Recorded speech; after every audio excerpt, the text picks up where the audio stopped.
পুলিশের চোখে ধুলো দিতে রবিবার কাটা হয় ট্রেনের টিকিট, কিন্তু সেদিন উত্তরপ্রদেশে যায়নি দেশরাজ সিং। সোমবার দুপুরে ঈশিতাকে খুন। রাতে বরাকর স্টেশনে নিজের ফোন ফেলে দেয় দেশরাজ সিং, আর তারপর আসানসোল থেকে গন্তব্য উত্তরপ্রদেশ।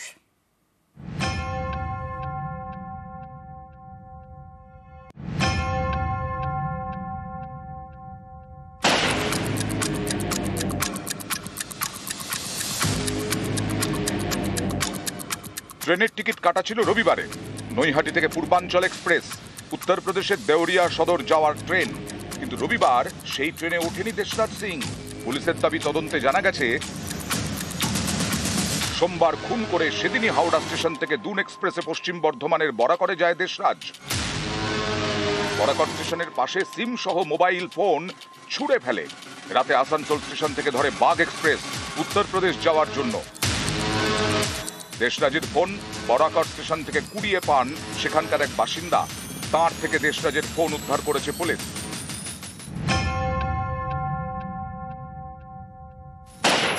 সোমবার ঈশিতা মল্লিক খুন, আর রবিবার দেশরাজের নামে উত্তরপ্রদেশ যাওয়ার টিকিট।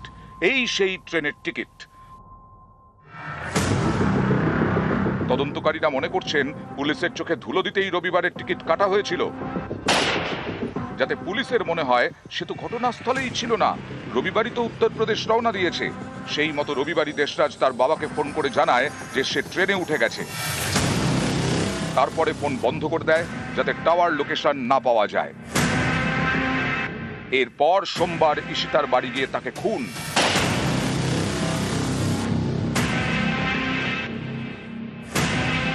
তদন্তে পুলিশ জানতে পেরেছে ফোনে নতুন সিম কার্ড লাগিয়ে মা, জ্যাঠতুতো ভাইকে ফোন করে দেশরাজ।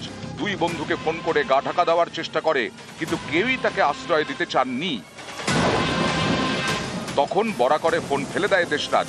আসানসোল থেকে উত্তরপ্রদেশ যাওয়ার ট্রেন ধরে পালায়। পুলিশের দাবি, তদন্তে আপাতত এমনই জানা গেছে। নদিয়া থেকে সমীর রুদ্র, নিউজ 18 বাংলা।